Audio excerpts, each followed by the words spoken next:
Hello students, तो आज हम करने वाले हैं क्लास 10 चैप्टर नंबर 6 ट्राइंगल्स के मोस्ट इंपॉर्टेंट क्वेश्चंस। तो आज मैं आपको 5 क्वेश्चन कराऊंगा और ये 5 क्वेश्चन वो क्वेश्चन हैं जो बोर्ड में काफ़ी ज़्यादा बार पूछे जा चुके हैं। ठीक है, तो इन क्वेश्चन को आप ध्यान से वीडियो को पॉज करके एक बार खुद से ट्राई कर सकते हैं। अगर आपसे नहीं होगा तो आप वीडियो को देख सकते हैं, और अगर एक बार नहीं समझ में आए तो दोबारा देखिए, क्योंकि ये क्वेश्चन जो है ये बहुत ही ज़्यादा इंपॉर्टेंट क्वेश्चन हैं। तो देखिए क्वेश्चन नंबर 1 हमारा क्या है। इस क्वेश्चन में क्या कह रहे हैं, इन द गिवन फिगर, ये आपको एक फिगर गिवन है। इस फिगर में आपको ध्यान से देखना है क्या दिया हुआ है, BL and CM are the medians, यानी कि ये जो BL है और जो ये CM है ये दोनों क्या हैं, medians of the triangle ABC। ठीक है, राइट एंगल एट A, और जो आपके पास A एंगल है वो क्या है, राइट एंगल है। ठीक है, राइट एंगल मीन्स 90 डिग्री। और प्रूफ क्या करना है, 4BL square plus CM square means 4 जो है इन दोनों के साथ मल्टीप्लाई में है, कॉमन लिया हुआ है, is equal to 5BC square. ये आपको करना है प्रूफ। तो देखो जरा ध्यान से देखें। अच्छा, इन्होंने बोला है CM जो है वो मीडियन है, और हमें पता है जो मीडियन होती है वो मिड पॉइंट पे आकर टच करती है। ठीक है, तो यानी कि AM is equal to BM हो जाएगा, क्योंकि M जो है वो मिड पॉइंट है। सिमिलरली अगर मैं बात करूं BL की, तो यहाँ पर ये L मिड पॉइंट हो जाएगा, क्योंकि BL मीडियन है। ठीक है, तो ये L मिड पॉइंट हो जाएगा। इसका मतलब क्या होगा, CL is equal to AL। यहाँ पर इन्होंने फिगर में हमें दिया भी हुआ है, यहाँ से यहाँ तक और यहाँ से यहाँ तक इक्वल है। सिमिलरली ये और ये पार्ट भी इक्वल है। तो अब देखिए जरा हमें क्या करना है क्वेश्चन में। पहले मैं BL के लिए देखता हूँ, BL स्क्वायर कैसे आ सकता है। देखो अगर मैं इस ट्राइंगल में ABL, यहाँ पर देखो BL आ रहा है, इस ट्राइंगल में अगर मैं पाइथागोरस थ्योरम एप्लीकेबल करूँ तो मैं लिखूंगा in triangle ABL by using Pythagoras theorem. मैं PT लिख रहा हूँ, थ्योरम पाइथागोरस थ्योरम। तो इस ट्राइंगल में अगर मैं पाइथागोरस थ्योरम लगाऊं तो हाइपोटेनस यानी कि BL का square is equals to AL square plus AB square. ठीक है, आप देख सकते हैं यहाँ पर आएगा इस ट्राइंगल में AL square plus AB square is equals to BL square. हमने लगाई यहाँ पर पाइथागोरस थ्योरम। अच्छा, अब ध्यान से देखें तो हम AL स्क्वायर को क्या लिख सकते हैं, हम AL स्क्वायर को क्या लिख सकते हैं, हमें पता है जो AL है वो हाफ है इस लाइन AC का, क्योंकि ये मिड पॉइंट है। अच्छा, आप ध्यान से सुनिए, अगर मैं कह रहा हूँ ये जो है मिड पॉइंट है, ठीक है, ये लाइन है हमारे पास पूरी 10 सेंटीमीटर की, ये जो है मिड पॉइंट है। तो अगर मैं बात करूँ ये मिड पॉइंट है तो ये कितना होगा, यहाँ से यहाँ तक 5 होगा। ठीक है, अगर ये 5 होगा तो हम ये बोल सकते हैं ये भी 5 होगा, क्योंकि पूरी लाइन 10 है। ठीक है ना, तो ये 5 है, तो मैं इसको ये बोल सकता हूँ कि यहाँ से यहाँ तक का जितना भी पार्ट है ये इस पूरी लाइन का हाफ है, यानी कि 10 का हाफ है। ऐसे ही मैं यहाँ पर इसका यूज कर रहा हूँ, मैं यहाँ पर लिख सकता हूँ AL जो है वो AC का हाफ है, क्योंकि L जो था वो मिड पॉइंट था। तो मैं AL की प्लेस पे क्या लिखूंगा, AC अपॉन 2 का स्क्वायर कर दो, क्योंकि यहाँ पर भी स्क्वायर था। यहाँ पर क्या आएगा, AB स्क्वायर, और यहाँ पर रखेंगे BL का स्क्वायर ऐसे का ऐसा। ठीक है, कुछ चेंज नहीं करेंगे क्योंकि हमें BL स्क्वायर आंसर में लाना है। तो इसको मान लेते हैं क्वेश्चन नंबर 1। ठीक है, BL स्क्वायर मैंने यहाँ से निकाल लिया। अब CM स्क्वायर निकालने के लिए देखिए ट्राइंगल CM स्क्वायर कहाँ से आएगा, CM स्क्वायर इस ट्राइंगल से आएगा, यानी कि AMC। ठीक है, इस ट्राइंगल में लगाएं अगर पाइथागोरस थ्योरम, तो मैं लिख रहा हूँ यहाँ पर in triangle AMC by Pythagoras theorem. यहाँ पर अगर पाइथागोरस थ्योरम लगाएं तो यहाँ पर देखो हाइपोटेनस है CM, तो यहाँ पर लिखेंगे CM square is equal to AM square plus AC square. देखो आप देख सकते हो CM square hypotenuse square is equals to base square plus perpendicular square. ठीक है, तो मैंने यहाँ पर लिख लिया। तो अब जरा ध्यान से देखो, मैं AM को क्या लिख सकता हूँ, मैं AM को लिख सकता हूँ AB बाय 2। AB का हाफ है, जैसे मैंने आपको यहाँ पर समझाया वैसे ही वहाँ पर भी लिखेंगे। तो AM की प्लेस पर लिख सकता हूँ AB बाय 2, ठीक है, plus AC square is equals to CM square. यहाँ पर आप रीजन भी दे सकते हैं कि आपने क्यों रीजन दिया ये। यहाँ पर हम लिख सकते हैं because L is the mid point. ठीक है, हमने पहले रीजन नहीं दिया था तो रीजन भी लिख सकते हैं आप। तो यहाँ पर क्या रीजन देंगे बताओ, यहाँ पर लिखेंगे sense M is the mid point, M is the mid point. जैसे हमने वहाँ रीजन दिया था सेम रीजन यहाँ पर भी दे दिया हमने। ठीक है, अब यहाँ पर अगर हम बात करें, इसको मान लेते हैं इक्वेशन नंबर अपनी 2।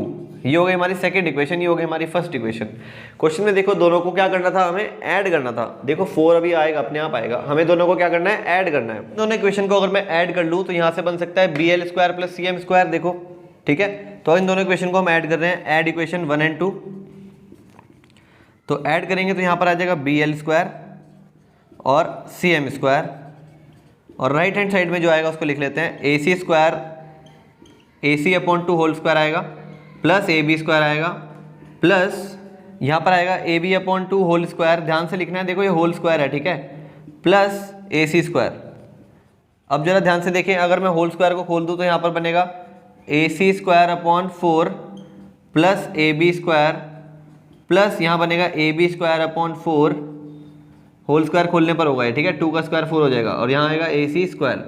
अब इन चारों का अगर हम एलसीएम ले लें तो यहाँ पर नीचे आ जाएगा 4, ठीक है, यहाँ पर लिख लेते हैं B L square plus C M square. देखो मेरा आंसर आने ही वाला है, बस थोड़ा सा रह गया क्वेश्चन हमारा, और ये इंपॉर्टेंट क्वेश्चन में से एक। अगर इन चारों का मैं एलसीएम ले लूँ तो यहाँ पर एलसीएम लेके यहाँ पर लिखता हूँ मैं, देखो तो इन सब का एलसीएम कितना आएगा, 4 एलसीएम आएगा, और यहाँ पर as it is because denominator is same 4, तो एलसीएम लेके आएगा ए सी स्क्वायर प्लस यहाँ पर बन जाएगा 4 ए बी स्क्वायर, ठीक है, ये हमने एलसीएम ले लिया, 4 ए बी स्क्वायर हो गया, यहाँ पर बन जाएगा ए बी स्क्वायर, ठीक है, और यहाँ पर क्या हो जाएगा 4 ए सी स्क्वायर, ठीक है, ये हमने लिया एलसीएम। और यहाँ पर क्या है हमारे पास B L square plus C M square. इस 4 को यहाँ पर ले जाऊँ तो देखो हमारा प्रूफ जो लाना है हमें वो आना शुरू हो गया, B L square plus C M square multiplied by 4, तो इस 4 को हम यहाँ ले जाएंगे तो पूरे के साथ मल्टीप्लाई में जाएगा, यहाँ आ जाएगा 4 B L square plus C M square, ठीक है, और इज इक्वल टू में देखो जरा यहाँ चेक करो, ए सी स्क्वायर प्लस 4 ए सी स्क्वायर कितना हो जाएगा 5 ए सी स्क्वायर, तो यहाँ आ जाएगा 5 ए सी स्क्वायर प्लस ये कितना हो जाएगा A B square plus 4 A B square that is 5 A B square, और अगर मैं इसमें से 5 कॉमन ले लूँ तो अंदर बचेगा A C square plus A B square, और यहाँ पर आ गया मेरा LHS तो मेरा आ चुका है, देखो ये मेरा आ चुका है, यहाँ पर 5 भी आ चुका है, बस मेरे को बी सी स्क्वायर लाना है यहाँ पर किसी तरीके से, तो देखो बस आंसर हमारा आने ही वाला है। तो A C square plus A B square, यहाँ पर चेक करते हैं, ए सी स्क्वायर कहाँ पर है, ए सी स्क्वायर ये रहा A C square, A C square plus A B square, तो मैं अगर बड़े ट्राइंगल को देखूँ जरा ध्यान से तो ये हो गया परपेंडिकुलर स्क्वायर, ये हो गया base square that is equal to hypotenuse square, तो इसको बोलते हैं हम बी सी स्क्वायर, बिकॉज मैंने आपको बताया ना इन ट्राइंगल ए बी सी अगर हम पाइथागोरस थ्योरम लगाएं तो ये बनता है बी सी स्क्वायर, तो ये आ गया हमारा आंसर। तो ये हमारा था फर्स्ट क्वेश्चन जो हमने कंप्लीट कर लिया है। अब देखते हैं क्वेश्चन नंबर 2। तो स्टूडेंट्स आपके सामने लिखा हुआ है क्वेश्चन नंबर 2, ये भी एक बहुत इंपॉर्टेंट क्वेश्चन है जो कि CBSE 2012 में पूछा गया था। और इस क्वेश्चन में क्या कह रहे हैं, देखिए ये जो M पॉइंट है ये मिड पॉइंट बोल रहे हैं, और एक पैरेललोग्राम है ABCD ये बताया हुआ है क्वेश्चन में, और ये कह रहे हैं जो ये BM है, BM लाइन ये AC डायगोनल को L पॉइंट पे कट करता है, यहाँ पर लिखा हुआ है आप पढ़ सकते हैं, and AD produced in E, मतलब AD को अगर प्रोड्यूस कर दे तो E पॉइंट पे मीट करता है ये BM लाइन, और हमें प्रूफ क्या करना है, EL is equals to 2BL, हमें प्रूफ करना है EL, यहाँ से देखो यहाँ से EL is equals to 2BL, मतलब BL का डबल है EL, हमें ये प्रूफ करना है, ठीक है। और आप ध्यान से इस क्वेश्चन को पढ़ के अपने आप फिगर बना के देख सकते हैं, क्योंकि एक दो बार ऐसा भी हुआ है कि क्वेश्चन सिर्फ डायरेक्ट आया, फिगर उसके साथ नहीं आई है, तो अगर आप इस क्वेश्चन में फिगर नहीं दिया तो आपको खुद से भी ड्रॉ करनी पड़ सकती है। देखो EL is equals to 2BL, अगर मैं ध्यान से देखूँ तो अगर मैं EL किस ट्रायंगल में आ रहा है, इस ट्रायंगल में आ रहा है AEL, इस ट्रायंगल में EL आ रहा है, तो इस ट्रायंगल को और इस ट्रायंगल को BCL, इस ट्रायंगल को मैं सिमिलर कर दूं तो सिमिलर करने के बाद हम रेशियो लिख सकते हैं EL और BL का, ठीक है। इस तरह से हमें कुछ सिमिलैरिटी का यूज़ करना है इस ट्रायंगल में, ठीक है। अब देखिए सिमिलर करने से पहले मैं आपको एक बात बता दूं, इस क्वेश्चन में हमें क्या करना पड़ता है, ये वाला ट्रायंगल और ये वाला ट्रायंगल, ये दो ट्रायंगल MDE और MCB, ये दो ट्रायंगल मुझे क्या करने होंगे, कॉन्ग्रुएंट करने होंगे। अब आप कहेंगे सर हमें कैसे पता लगेगा कि हमें कॉन्ग्रुएंट करना है, तो देखिए कॉन्ग्रुएंट करेंगे तभी तो हम इस ED को इस BC के इक्वल लिख पाएंगे, CPCT से ED और BC इक्वल लिख पाएंगे, और जबकि मुझे पता है BC तो AD के भी इक्वल है, ठीक है, तो ये डबल हो जाएगा, BC का डबल हो जाएगा ये, ठीक है। तो इस तरह से मुझे आइडिया आता है क्वेश्चन को देख के कि हमें करना कैसे है।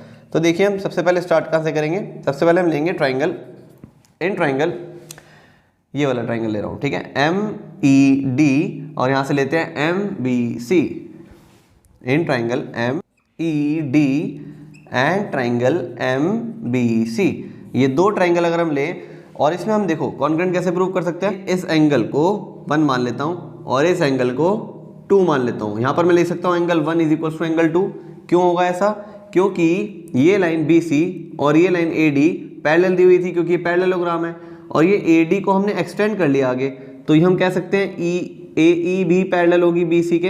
तो अगर पैरेलल होगी तो जेड फॉर्मेशन में हम ऑल्टरनेट एंगल बोल सकते हैं। तो यहाँ से मैं बोल रहा हूँ angle 1 is equal to angle 2 alternate interior angle, ठीक है। इसके बाद हम देख सकते हैं ये एंगल 3 और ये एंगल 4, ये हो गए vertical opposite angle. Angle 3 equals to angle 4 vertically opposite angle. देखिए दो एंगल हो चुके हैं, और थर्ड नंबर पर ये वाली साइड जो है MD और ये MC ये इक्वल होगा। यहाँ पर मैं लिख सकता हूँ MD इक्वल टू MC। क्यों इक्वल होगा? क्योंकि ये M जो है क्वेश्चन में मिड पॉइंट बोल रहे हैं। देखो आप पढ़ सकते हो through the mid point M। देखो M जो है मिड पॉइंट है, ठीक है। तो यहाँ पर हम लिखेंगे since M is the mid point. Mid point किसका? Mid point of CD। तो इस वजह से मैंने लिखा MD is equal to MC। यहाँ पर हो गया बाय एंगल एंगल साइड, तो यहाँ पर हम लिखेंगे bye angle angle side congruency. हम लिख सकते हैं ट्राइंगल MED, ये जो ट्राइंगल है हमारा MED, ये हो जाएगा कॉन्ग्रुएंट टू ट्राइंगल MBC। यहाँ से हम कॉन्ग्रुएंट कर सकते हैं, ठीक है। और जब ट्राइंगल कॉन्ग्रुएंट हो गया तो by CPCT ED is equal to BC हो जाएगा। तो यहाँ पर आप देख सकते हैं ED is equal to BC। यहाँ पर मैं लिख सकता हूँ ED इक्वल टू BC, ठीक है। CPCT से हम लिख सकते हैं ED और BC इक्वल हो गए। नाउ यहाँ पर मैं लिख सकता हूँ AE, ध्यान से देखना, AE को क्या लिख सकता हूँ? AD प्लस ED लिख सकता हूँ। तो यहाँ से मैं लिख लेता हूँ AD प्लस ED। अब देखो मैंने अभी प्रूफ करा ED किसके इक्वल है? BC के इक्वल है, ठीक है। ED और BC क्या है? इक्वल है। तो मैं ED की जगह लिख लेता हूँ BC। और क्वेश्चन में हमें दिया हुआ था ABCD पैरेललोग्राम है, और पैरेललोग्राम की अपोजिट साइड क्या होती हैं? इक्वल होती हैं। तो AD की जगह भी क्या लिख लूँ? BC। AD की जगह भी लिख लिया मैंने BC। तो यहाँ से आ जाएगा 2BC और यहाँ आ जाएगा AE। तो अगर मैं AE अपॉन BC लिखना चाहूँ तो यहाँ से आ जाएगा AE upon BC is equal to 2/1। इसका यूज़ करेंगे हम आगे जाके, ठीक है। इसको मान लो इक्वेशन नंबर 1। देखो मैंने क्या किया, मैंने लिखा AE को ब्रेक करके AD प्लस ED। अब AD को मैंने लिख लिया BC क्योंकि ये पैरेललोग्राम की अपोजिट साइड थी, और ED को भी मैंने लिख लिया BC क्योंकि मैंने अभी कॉन्ग्रुएंट प्रूफ किया था, तो इसलिए मैंने ED को भी BC लिख लिया। BC प्लस BC हो गया 2BC। ये BC चला गया डिवाइड में, तो AE अपॉन BC का रेशियो आ गया 2:1। अब देखो जरा ध्यान से, मुझे रेशियो प्रूफ करना है EL और BL का। अगर मैं इसको यहाँ ले आऊँ तो EL अपॉन BL आ जाएगा, ठीक है। यानी कि EL आ रहा है किस ट्राइंगल में?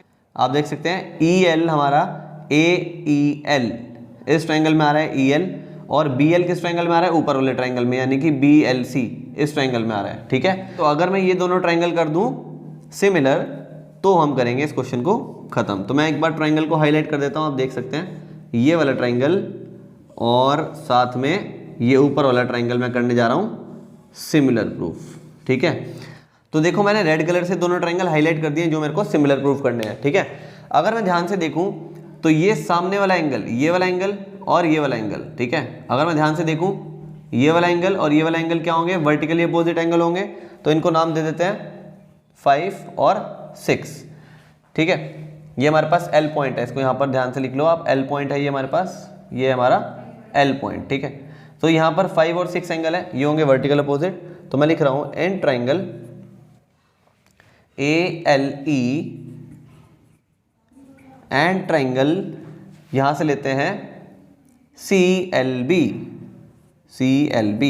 ये दोनों ट्राइंगल मैंने लिए, तो इसमें सिमिलैरिटी कैसे प्रूव करेंगे? एंगल 1 जो है इस ट्राइंगल का, नीचे वाले ट्राइंगल का एंगल 1, और ऊपर वाले ट्राइंगल से एंगल 2। यहाँ पर मैं लिख लेता हूँ angle 1 is equal to angle 2 alternate angles. Similarly यहाँ पर एंगल 5 है और यहाँ पर एंगल 6 है, तो हम लिख लेते हैं angle 5 is equal to angle 6 vertically opposite angle, ठीक है। तो इन दोनों एंगल से हम बोल सकते हैं bye angle angle similarity, bye angle angle similarity कौन से ट्राइंगल सिमिलर हो गए? ALE, यहाँ पर लिख रहा हूँ मैं triangle ALE similar to triangle CLB। और जब दो ट्राइंगल सिमिलर होते हैं तो उनकी साइड्स का रेशियो सेम होता है। तो यहाँ से मैं लिख सकता हूँ इस ट्राइंगल की और इस ट्राइंगल की जो साइड्स का रेशियो होगा वो क्या होगा? सेम होगा, ठीक है। तो हमें ई एल और बी एल का रेशियो चाहिए था।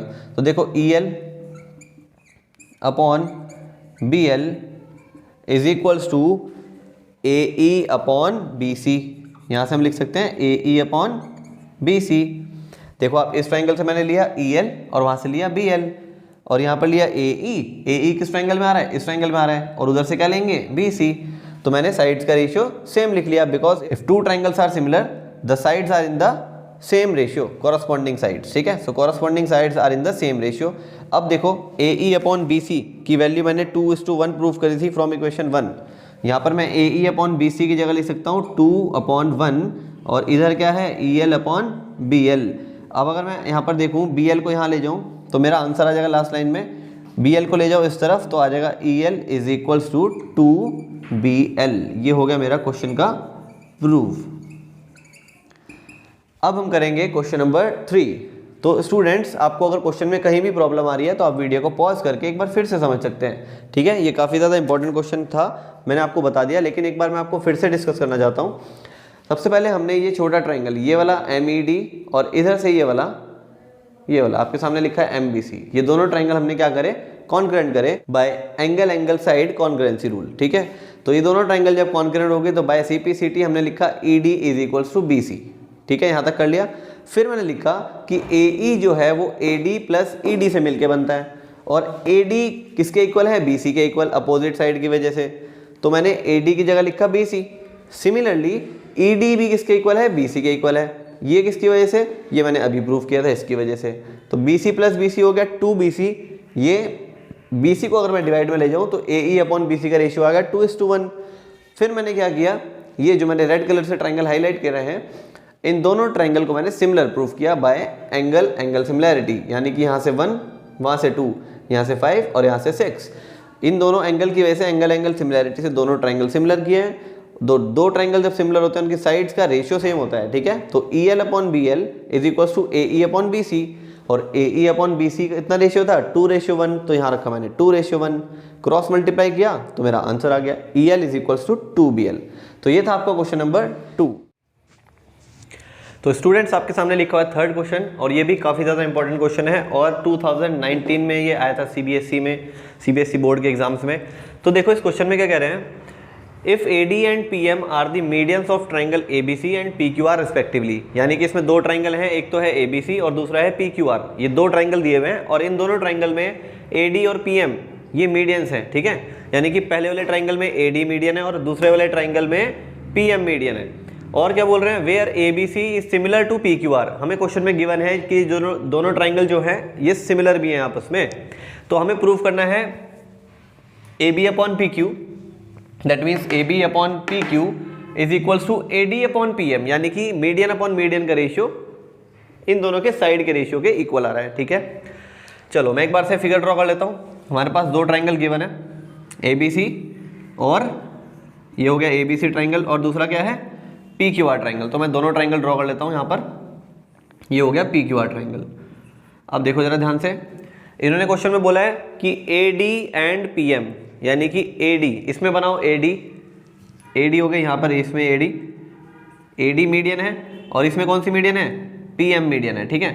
मैंने AD और PM दोनों बना ली है मीडियंस। अब देखो मीडियन क्या होती है, मैंने पिछले क्वेश्चन में भी डिस्कस किया था। मीडियन क्या होता है, मिड पॉइंट पर बाइसेक्ट करता है, मतलब ये जो लाइन आ रही है ये मिड पॉइंट पर आके कट करेगी इस BC को, यानी कि BD और CD इक्वल हो जाएंगे। ऐसे ही QM और MR इक्वल हो जाएंगे, ठीक है ना, हाफ पार्ट्स में डिवाइड हो गए। चलो अब सॉल्यूशन को देखते हैं। देखो ध्यान से, इसमें क्या कह रहे हैं, अगर हम ये दोनों ट्राइंगल को सिमिलर लिख सकते हैं, जैसे कि इन्होंने क्वेश्चन में गिवन दिया था कि ABC, यहाँ पर मैं लिख रहा हूँ as triangle ABC is similar to triangle PQR। ये दोनों ट्राइंगल सिमिलर है और जब ये दोनों ट्राइंगल जब सिमिलर हैं तो इनकी साइड्स का रेशियो सेम होगा और इसके साथ ही साथ इनके कॉरस्पॉन्डिंग एंगल भी इक्वल होंगे। तो यहाँ पर मैं लिख सकता हूँ कि इनका एंगल B और इसका एंगल Q, ये दोनों एंगल क्या होंगे, इक्वल होंगे, क्योंकि ये दोनों ट्राइंगल सिमिलर हैं। तो जब दो ट्राइंगल सिमिलर होते हैं तो कॉरस्पॉन्डिंग एंगल्स इक्वल होते हैं और इनकी साइड्स का रेशियो सेम होता है। तो मैं यहाँ पर लिख लेता हूँ, so AB upon PQ is equals to BC upon QR, और यहाँ पर आप देख सकते हैं ये रहा AB अपॉन PQ और यहाँ पर B C upon Q R. क्योंकि इन्होंने ट्राइंगल सिमिलर दिए थे तो यहाँ से हम देख के लिख सकते हैं A B upon P Q, यानी कि फर्स्ट सेकंड, और यहाँ से भी फर्स्ट सेकंड। हमेशा ध्यान रखना कॉरस्पॉन्डिंग सामने सामने बिल्कुल कॉरस्पॉन्डिंग आने चाहिए रेशियो में, ठीक है। तो यहाँ से ए बी ले रहे हो तो यहाँ से पी क्यू आएगा। A B upon P Q का जो रेशियो है वो बी सी, इधर से सेकंड थर्ड तो इधर से भी सेकंड थर्ड, ठीक है। B C upon Q R का रेशियो सेम होगा क्योंकि ट्राइंगल सिमिलर थे। साथ ही साथ अगर मैं लिखना चाहूँ एंगल बी किसके इक्वल होगा, बताओ, एंगल क्यू के इक्वल होगा।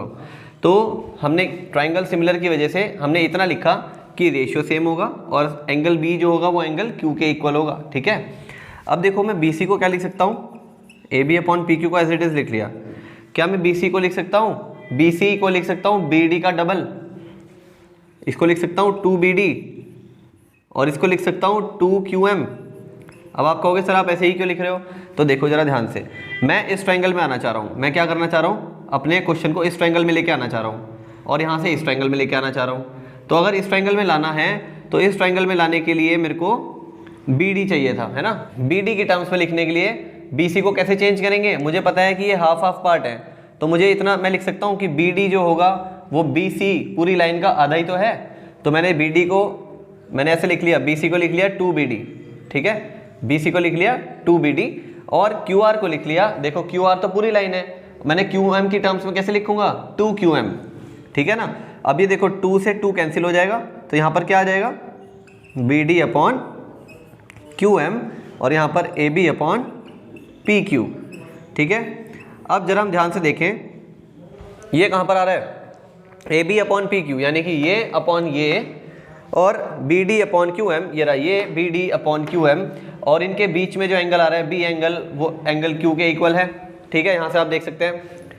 सो we can say that by SAS similarity, SAS similarity मतलब SAS सिमिलैरिटी क्यों लगा रहा हूँ, क्योंकि दो साइड का रेशियो सेम आ रहा है। ये देखो अगर मैं इन दोनों ट्राइंगल में बात करूँ, इन दोनों ट्राइंगल में, तो बाय SAS, क्योंकि साइड का रेशियो फिर एंगल इक्वल फिर साइड का रेशियो, अगर ऐसा हो जाता है तो हम बोलते हैं by SAS similarity triangle ABD is similar to triangle PQM, और दोनों ट्राइंगल सिमिलर हो चुके हैं। तो हम यहाँ पर क्या लिख सकते हैं, जब दो ट्राइंगल सिमिलर हो जाते हैं तो उनकी साइड्स का रेशियो सेम होता है। तो यहाँ से अगर मैं लिखूँ AB, तो यहाँ से क्या लिखूँगा, यहाँ से क्या लिखूँगा AB अपॉन यहाँ पे आएगा PQ, AB अपॉन PQ मेरे को किसके इक्वल करना था, AD अपॉन PM। यहाँ देखो AD अपॉन PM आ रहा है क्या, फर्स्ट और थर्ड AD, और यहाँ पर देखो फर्स्ट और थर्ड PM, तो यहाँ से आ जाएगा AD अपॉन PM, और ये हो गया हमारा प्रूफ। एक बार फिर से सुन लो कैसे करा मैंने क्वेश्चन। इन्होंने हमें बड़े बड़े ट्राइंगल दोनों सिमिलर दिए हुए थे, ठीक है। जब दो बड़े ट्राइंगल सिमिलर होते हैं तो उनकी साइड्स का ratio same, AB upon PQ, BC upon QR, ठीक है। ये लिखा मैंने, उनकी साइड्स का रेशियो सेम, और उनके बीच में जो ये कॉरस्पॉन्डिंग एंगल आ रहे हैं ये भी इक्वल होते हैं। तो यहाँ पर मैंने लिख लिया B एंगल Q एंगल के इक्वल, ठीक है ना। बस अब मैंने बड़े ट्राइंगल की हेल्प से छोटे ट्राइंगल में कैसे कन्वर्ट किया, मैंने BC साइड को लिख लिया 2BD, ऐसे ही मैंने QR साइड को लिख लिया 2QM, क्योंकि QM का ट्वाइस करोगे तभी तो QR बनेगा, बस इतना ध्यान रखना है। तो इन दोनों को ट्वाइस की टर्म्स में लिख के 2 से 2 कैंसिल कर दिया, यहाँ पे आ गया AB upon PQ BD upon QM। तो इस देखो AB upon PQ BD upon QM, और इनके बीच में जो एंगल था वो भी इक्वल था, ठीक है। तो यहाँ पर आप लिख सकते हो बाय फर्स्ट एंड सेकंड, ठीक है ना। यहाँ पर आप लिख सकते हो, अगर आपको लिखना है तो बाय इक्वेशन 1 एंड इक्वेशन 2, ठीक है। इन दोनों इक्वेशन से हमने देखा और हमें पता लगा कि बाय SAS सिमिलैरिटी ये दोनों ट्राइंगल हो गए, ये मैंने शेड कर रखे हैं, दोनों ट्राइंगल सिमिलर, तो उनकी साइड का रेशियो सेम। तो ये था हमारा क्वेश्चन नंबर 3। अब हम देखेंगे क्वेश्चन नंबर 4। तो स्टूडेंट्स आपके सामने क्वेश्चन नंबर 4 लिखा हुआ है, ये भी काफ़ी ज़्यादा इंपॉर्टेंट क्वेश्चन, ये CBSE 2016 में क्वेश्चन बोर्ड में पूछा गया था। और इस क्वेश्चन में आप देखिए जरा, NCERT में इससे रिलेटेड क्वेश्चन आपने नहीं देखा होगा अब तक कोई भी। ABC is a right angle triangle, right angle at point C। तो मैं एक फिगर ड्रॉ करूंगा इसकी, ABC ट्राइंगल बनाऊंगा, राइट एंगल एट C बनाऊंगा, ठीक है। मैंने बना लिया ABC is a right angle triangle, right angle at C। यहाँ पर लिख लेते हैं A और यहाँ पर लिख लेते हैं B, ठीक है। नाउ ये कह रहे हैं BC कितना होगा A, BC को इन्होंने स्मॉल a से डिनोट किया है, तो यहाँ पर मैं लिख लेता हूँ स्मॉल a। AC यानी कि CA को इन्होंने B से डिनोट किया है, इसको इन्होंने स्मॉल b से डिनोट किया है, तो यहाँ पर लिख लेता हूँ स्मॉल b। और ए बी को इन्होंने स्मॉल सी से डिनोट किया है, तो इसको लिख लेता हूँ small C. And P B the length of perpendicular, ये कह रहे हैं पी है स्मॉल पी, ये क्या है लेंथ ऑफ परपेंडिकुलर फ्रॉम सी, यानी कि सी पॉइंट से एक परपेंडिकुलर डाला जा रहा है on A B, C point से एक परपेंडिकुलर डाला जा रहा है ऑन ए बी लाइन, ठीक है। और इस परपेंडिकुलर की लेंथ कितनी है, इस परपेंडिकुलर की लेंथ दी हुई है ना स्मॉल पी, ये है हमारी फिगर। मैंने क्वेश्चन को पढ़ के इस फिगर को ड्रॉ कर लिया। अब हमें क्या प्रूफ करना है, 1/p² is equals to 1/a² plus 1/b²। तो देखो इस क्वेश्चन में आपको ध्यान रखना पड़ेगा थोड़ा सा, इस क्वेश्चन में सॉल्यूशन स्टार्ट करेंगे। देखो अगर मैं इस ABC ट्राइंगल का, इस क्या बड़े वाले ट्राइंगल का एरिया फाइंड करना चाहूँ, अगर मैं लिखूँ एरिया ऑफ ट्राइंगल ABC, तो कितना होगा, हाफ बेस इंटू हाइट। तो बेस कितना है यहाँ पर, देखो ये रहा बेस और ये रही हाइट, तो बेस मैंने BC मान लिया, यानी कि BC की लेंथ लिख लो A, और हाइट कितनी है ये है B। तो यहाँ से मेरे पास एरिया ऑफ ट्राइंगल आ जाएगा हाफ A इंटू B। पर कुछ स्टूडेंट कहते हैं सर आप एरिया ही क्यों निकाल रहे हो, हमें कैसे पता लगेगा एग्जाम में कि एरिया ही फाइंड करना है, इस क्वेश्चन में एरिया फाइंड करने के बाद क्वेश्चन को स्टार्ट करना है। कुछ बच्चे कहते हैं सर हमें तो देखते ही ये पता लगता है कि जब भी राइट एंगल ट्राइंगल आता है तो हम इसमें पाइथागोरस अप्लाई करते हैं। तो 2 मिनट आप वीडियो को थोड़ा सा और आगे देखो, मैं इस चीज़ को भी एक्सप्लेन करूंगा, क्योंकि हमें लगानी इसमें पाइथागोरस थ्योरम ही है, ठीक है। तो देखो अभी मैं बताऊंगा जब आगे आगे चलेंगे तो कैसे हमें पता लगता है कि हमें क्या करना है। सबसे पहले मैंने एरिया ऑफ ट्राइंगल निकाल लिया, हाफ A इंटू बी आ गया, यहाँ से इसको मान लिया फर्स्ट इक्वेशन।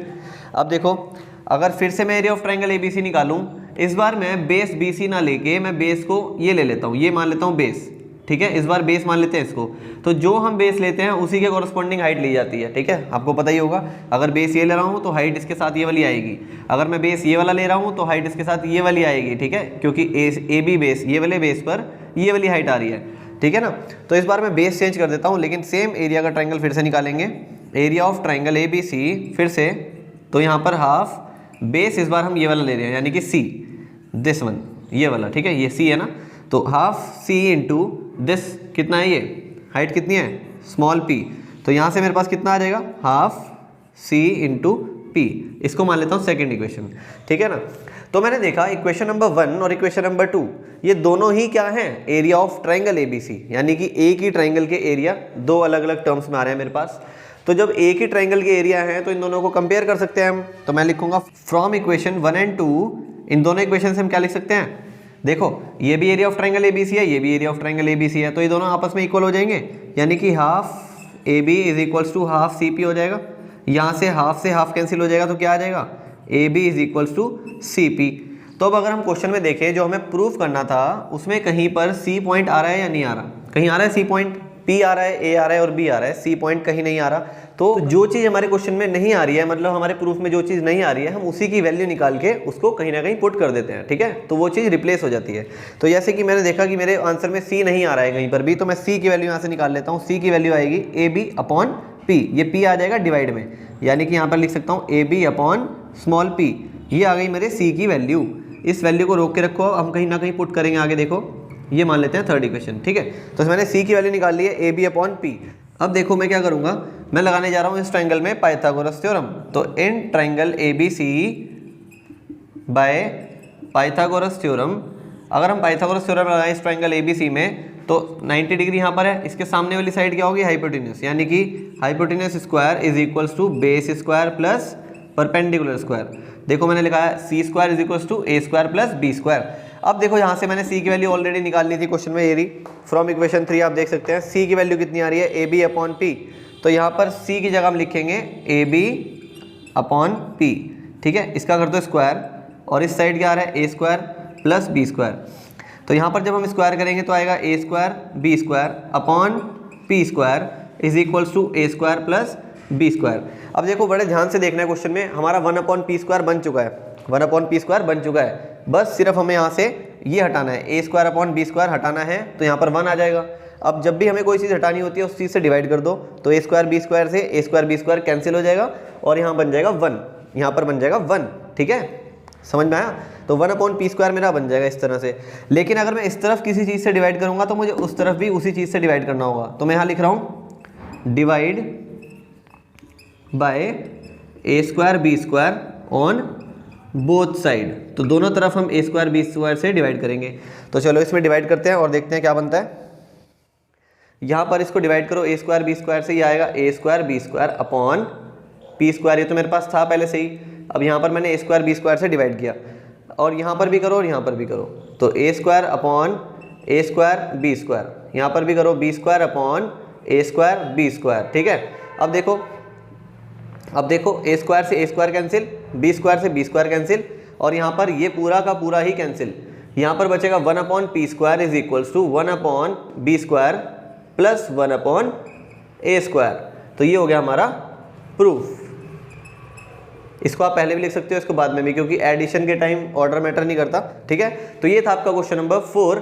अब हमें देखना है लास्ट क्वेश्चन, और साथ ही साथ आप मेरी कुछ बातें ध्यान रखना कि अगर आप कोई क्वेश्चन कर रहे हो, कोई चैप्टर कर रहे हो, कुछ भी कर रहे हो आप, सबसे पहले आपको करना है एनसीईआरटी। ठीक है, एनसीईआरटी सबसे मेन होती है, कोई भी क्लास हो आपकी, एनसीईआरटी एक सबसे बेस्ट बुक मानी जाती है जिसमें सबसे ज़्यादा क्वेश्चन बनते हैं पेपर में। ठीक है, उसके बाद अगर आपको एक्स्ट्रा क्वेश्चन करने हैं तो ये जो मैं एक्स्ट्रा क्वेश्चन करा रहा हूँ इसमें से कुछ 1-2 क्वेश्चन आपके एनसीईआरटी में भी मिलेंगे, और जो क्वेश्चन हैं ये बहुत ही ज़्यादा बार रिपीट हो चुके हैं, तो इनकी प्रोबेबिलिटी आने की कुछ ज़्यादा बन जाती है एग्जाम में। ठीक है, तो ये क्वेश्चन जो मैं करा रहा हूँ आप इनको अच्छे से कर लेना ताकि आपके बोर्ड में अच्छे नंबर आ सकें। चलो अब देखते हैं next question and the last question, question number 5। Students, तो आपके सामने ये लास्ट क्वेश्चन है हमारा, क्वेश्चन नंबर 5, आज की वीडियो का हमारा लास्ट क्वेश्चन। ये जो 5 क्वेश्चन आज मैंने आपको इस वीडियो में कराए हैं, ये पांचों ही क्वेश्चन हमारे प्रीवियस ईयर क्वेश्चन आपको मिलेंगे। ठीक है, ये पांचों ही क्वेश्चन ऐसे हैं जो आपको प्रीवियस ईयर एग्जाम्स में आए हुए मिलेंगे, तो ये पांचों ही बहुत इंपॉर्टेंट क्वेश्चन है। ठीक है, तो आप ऐसा करना है, जब वीडियो को पूरा देख लोगे तो एक बार अपने आप ही इन क्वेश्चन को ट्राई करके देखना कि आपसे ये क्वेश्चन हो रहे हैं या नहीं हो रहे हैं। ठीक है, देखने में तो सब कुछ हो जाता है, लेकिन जिस टाइम हम करने बैठते हैं तब हमें पता लगता है कि ये क्वेश्चन हमारे से हो पा रहे हैं या नहीं हो पा रहे हैं। ठीक है, तो ये क्वेश्चन इंपॉर्टेंट है, एक बार आप इनको खुद से भी ट्राई कर लेना। ठीक है ना, angle ABD, angle CDB, angle PBQ, ये तीनों ही इक्वल हैं और 90 डिग्री के इक्वल दिए हुए हैं। ठीक है, यानी कि ये वाला एंगल, ये वाला एंगल और ये वाला एंगल, यहाँ पर ये तीनों एंगल 90-90 गिवन है क्वेश्चन में। और आगे क्या बोल रहे हैं, if AB is equals to X unit, यानी कि ये है X यूनिट, ये है Y यूनिट CD और PQ है Z यूनिट। ठीक है, इतना क्वेश्चन में गिवन है, हमें प्रूफ क्या करना है, proof that 1/x plus 1/y equal to 1/z, ये हमें करना है प्रूफ। काफ़ी ज़्यादा इंपॉर्टेंट क्वेश्चन। तो देखो क्वेश्चन में करेंगे कहाँ से स्टार्ट। मैं ऐसा करता हूँ, मेरे को 2 ट्रायंगल सिमिलर करने हैं, लेकिन इसमें आपको थोड़ा कॉम्प्लिकेटेड लगेगा फिगर को देखने में, तो मैं इस फिगर में से मुझे जो 2 ट्रायंगल सिमिलर करने हैं मैं उनको थोड़ा सा बाहर बना लेता हूँ। ठीक है, तो मैं ले रहा हूँ ट्रायंगल यहाँ से ABD, ये वाला ट्रायंगल लिया मैंने, यहाँ पर 90 डिग्री है, और ले रहा हूँ ये वाला छोटा ट्रायंगल PQD, ये देखो ये आपके सामने बना दिया मैंने यहाँ पर, जिससे आपको इजीली समझ में आए, PQD, यहाँ पर ये वाला एंगल 90 है। ठीक है, अगर मुझे ये दोनों ट्रायंगल सिमिलर करने हैं तो मुझे क्या करना पड़ेगा, एक एंगल तो 90-90 गिवन हो गया। ठीक है, दूसरा एंगल कौन सा होगा, अब दोबारा हम ध्यान से देखें तो BDA, ये जो एंगल है ये वाला एंगल BDA, यही एंगल QDPB है। ठीक है, ये दोनों ट्रायंगल में आ रहा है। ठीक है ना, यहाँ पर मैं देख सकता हूँ ये दोनों ट्रायंगल में आ रहा है, BDA, ये रहा यहाँ पर देखो आप, BDA ये वाला एंगल, QDP यही वाला एंगल है सेम। ठीक है, वो नाम इसलिए अलग अलग हो रहा है क्योंकि ट्रायंगल के ये जो वर्टेक्सेस हैं इनके अलग अलग नाम है, दैट्स वाई ये थोड़ा सा डिफरेंट लग रहा है आपको, लेकिन ये सेम एंगल आ रहा है। ठीक है, दोनों में कॉमन है ये एंगल। तो सबसे पहले मैं लिखूंगा एंड ट्रायंगल ABD, और कौन सा ट्रायंगल ले रहा हूँ मैं, एंड ट्रायंगल PQD। ठीक है, तो ये दोनों ट्रायंगल मैंने सेलेक्ट किए, इन दोनों को सिमिलर कैसे कर सकते हैं, सबसे पहले मैं लिखूंगा एंगल का नाम ABD। ये एंगल क्या है, ABD क्वेश्चन में दिया हुआ था 90 डिग्री, और PQD भी वहाँ से 90 डिग्री है, PQD भी 90 है, तो इन दोनों का रीजन हो जाएगा ईच 90 गिवन। सेकंड थिंग मैंने अभी आपको बताया कि ये दोनों में कॉमन है, BDA, यहाँ पर लिख लो angle BDA is equals to angle QDP, ये दोनों में क्या है, कॉमन है। ठीक है, ये हो गया कॉमन। तो बाय एंगल एंगल सिमिलैरिटी यहाँ पर हम लिखेंगे बाय एंगल एंगल सिमिलैरिटी, कौन से 2 ट्रायंगल, ट्रायंगल ABD और ट्रायंगल सिमिलर हो गया PQD, ये दोनों ही ट्रायंगल क्या हो गए हमारे पास, सिमिलर हो गए। और जब 2 ट्रायंगल सिमिलर होते हैं तो इनकी साइड्स का रेशियो क्या होता है, तो इट इम्प्लाइज दैट, यहाँ से मैं लिख सकता हूँ, यहाँ से AB कितना दिया है क्वेश्चन में, देखो X दिया है, PQ कितना दिया है, Z दिया है, तो यहाँ से मैं लिख सकता हूँ X/Z is equals to BD/QD लिख सकते हैं, तो यहाँ से आ जाएगा BD/QD। तो अगर मैं इसमें रेसिप्रोकल कर दूँ बोथ साइड, तो यहाँ से क्या आ जाएगा, यहाँ आ जाएगा z upon X is equals to Q D upon B D. तो क्वेश्चन पूछते हैं बच्चे मेरे से, सर आपने रेसिप्रोकल कर दिया, हमें कैसे आइडिया आएगा एग्जाम में कि हमें भी रेसिप्रोकल करना है, यहाँ पर आके हमें रेसिप्रोकल करना है। तो हमें ऐसे पता लगेगा कि 1 अपॉन एक्स क्वेश्चन में आ रहा था, तो यहाँ से अगर मैं रेसिप्रोकल कर दूँ तो x नीचे चला जाएगा, ठीक है। इस तरह से हमें आइडिया लगाना होता है कि हम इसको रेसिप्रोकल कर दें तो x नीचे चला जाएगा, ठीक है, इस तरह से। इसी तरह से मैं अभी दूसरी जब उधर से ट्राइंगल सिमिलर करूंगा तो y बनाने के लिए भी मैं रेसिप्रोकल करूंगा जिससे y नीचे चला जाए, ठीक है। तो मेरे पास ये आ गई मेरी फर्स्ट इक्वेशन, इसको लिख लेते हैं इक्वेशन नंबर 1, ठीक है। अब देखते हैं उधर से दो ट्राइंगल कौन से लेंगे। तो इन दोनों फिगर को मैं हटा रहा हूँ, आप वीडियो को पॉज करके नोट कर सकते हैं। अब देखो इधर से कौन सा ट्राइंगल लेंगे, जैसे हमने इधर से बड़ा ट्राइंगल और छोटा ट्राइंगल लिया था, इस तरफ से भी हम बड़ा ट्राइंगल लेंगे CBD। तो मैं यहाँ पर आपको बना के दिखा देता हूँ, ये हो गया बड़ा ट्राइंगल CBD और छोटा ट्राइंगल हो जाएगा PBQ। यहाँ से मैं बना रहा हूँ, ये देखो ये हो गया हमारे पास PBQ, ठीक है। तो इन दोनों ट्राइंगल को अब करेंगे हम बिल्कुल सिमिलर। ये ईच 90 आएगा यहाँ से, ये वाला एंगल और ये वाला एंगल क्वेश्चन में देख सकते हैं 90 है, ठीक है ना। तो ये दोनों एंगल हो गए 90 90, और ये वाला एंगल जो है ये दोनों में कॉमन है, आप चेक कर सकते हैं QBP, ये देखो ये वाला एंगल है। और बड़े ट्राइंगल से देखोगे तो DBC, ये सेम एंगल है, ठीक है। नाम इसलिए डिफरेंट डिफरेंट लग रहे हैं क्योंकि इनके वर्टिसेस अलग अलग हैं, यहाँ पर PQB है और वहाँ पर CDB है। लेकिन अगर हम ध्यान से देखें तो एंगल बीच में ये वाला ही कॉमन आ रहा है, ठीक है। ये वाला एंगल जो है B एंगल, ये कॉमन आ रहा है दोनों में। तो यहाँ पर अब कौन सा ट्राइंगल लेंगे, मैं लिखूंगा यहाँ पर इन ट्राइंगल, कौन से ट्राइंगल, CDB, यहाँ पर लिखेंगे CDB एंड ट्राइंगल PQB, यहाँ पर लिखेंगे PQB। इन दोनों ट्राइंगल को अब करेंगे सिमिलर। सबसे पहले लिखता हूँ इस एंगल को, CDB equal to angle PQB, यहाँ पर आ जाएगा PQB। ये दोनों एंगल ईच 90 की वजह से इक्वल हो गए। और सेकंड थिंग क्या है, सेकंड थिंग मैंने आपको भी बताया कॉमन है ये वाला एंगल दोनों में, तो DBC, यहाँ पर लिखो angle DBC equal to angle QBP, यहाँ पर आएगा QBP। ये दोनों एंगल में क्या है, दोनों ट्राइंगल में क्या है, कॉमन है। तो यहाँ पर हम लिखेंगे बाय एंगल सिमिलरिटी, फिर से वही चीज़ लिखेंगे। तो मैं इन ट्राइंगल को हटा रहा हूँ, आपको वीडियो को पॉज करके आपको नोट करना है, तो इन ट्राइंगल को नोट कर सकते हैं, ठीक है, ठीक है। चलो अब हमने लिख लिया इतना काम। अब देखो जरा ध्यान से, यहाँ पर बाय एंगल सिमिलरिटी वही चीज़ करेंगे जो हमने पहले करी थी। तो बाय एंगल सिमिलरिटी, जब एंगल सिमिलरिटी लगाई है तो सिमिलर हम लिख सकते हैं triangle CDB is similar to triangle PQB। ये दोनों ट्राइंगल जब सिमिलर हो चुके हैं, यहाँ पर भी देख सकते हैं CBD, ये बड़ा ट्राइंगल और ये छोटा ट्राइंगल सिमिलर हो चुके हैं। तो आएगा y अपॉन z, यानी कि CD, ये देख सकते हैं y है CD अपॉन PQ आएगा ना, देखो CD अपॉन PQ, तो CD की वैल्यू है y upon z is equals to, यहाँ से मैं लिख सकता हूँ BD, ये पूरा क्या होगा BD और ये क्या होगा BQ, ठीक है। जब दो ट्राइंगल सिमिलर करे हैं तो BD अपॉन BQ, ये भी लिख सकता हूँ BD अपॉन BQ। यहाँ पर भी रेसिप्रोकल कर दूं, मैंने आपको वहाँ पर भी वो चीज़ बताई थी कि रेसिप्रोकल क्यों कर रहे हैं, इसको देखकर मेरे को y नीचे चाहिए तो इसको रेसिप्रोकल करो, तो यहाँ आ जाएगा z upon y is equals to BQ upon BD। अब मेरे पास दो इक्वेशन आ चुके हैं, अगर मैं इन दोनों इक्वेशन को ऐड कर दूं तो आप देख सकते हैं क्या बनेगा हमारे पास। इक्वेशन 1 और 2 को ऐड करके देखते हैं, ऐड इक्वेशन 1 एंड 2, तो देखते हैं हमारे पास क्या बन रहा है ऐड करने से। सबसे पहले लिखेंगे z upon x plus z upon y, मतलब हमने दोनों इक्वेशन के LHS को ऐड कर लिया, इक्वल टू के उधर दोनों इक्वेशन के RHS को ऐड कर लेंगे। QD अपॉन BD, यहाँ आएगा QD अपॉन BD प्लस यहाँ पर आएगा BQ अपॉन BD, ठीक है।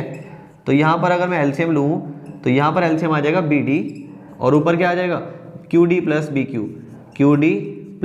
BQ, ठीक है। यहाँ तक आपको समझ में आ गया होगा। मैंने सिर्फ LCM लिया है यहाँ पर और ऊपर आ गया QD प्लस BQ, और इस तरफ कितना आएगा, यहाँ पर अगर मैं z कॉमन ले लूँ तो यहाँ बचेगा 1 upon x plus 1 upon y, दोनों में से z कॉमन ले लिया, यहाँ बचा 1 upon x plus 1 upon y, ठीक है। अब चेक करते हैं QD प्लस BQ क्या आ रहा है, QD प्लस BQ, ये पूरा बन गया BD, ठीक है।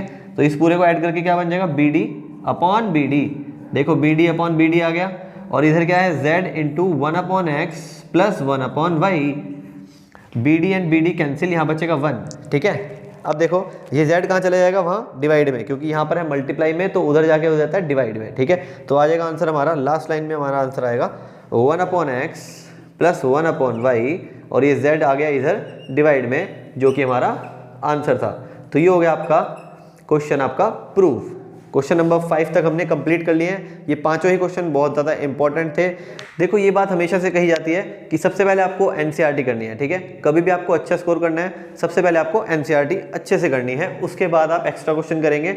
और ये पांचों क्वेश्चन वो क्वेश्चन हैं जो बहुत बार रिपीट हो चुके हैं, तो इन क्वेश्चन को आपको बड़े ध्यान से करना है, इनमें से कोई ना कोई क्वेश्चन आ सकता है।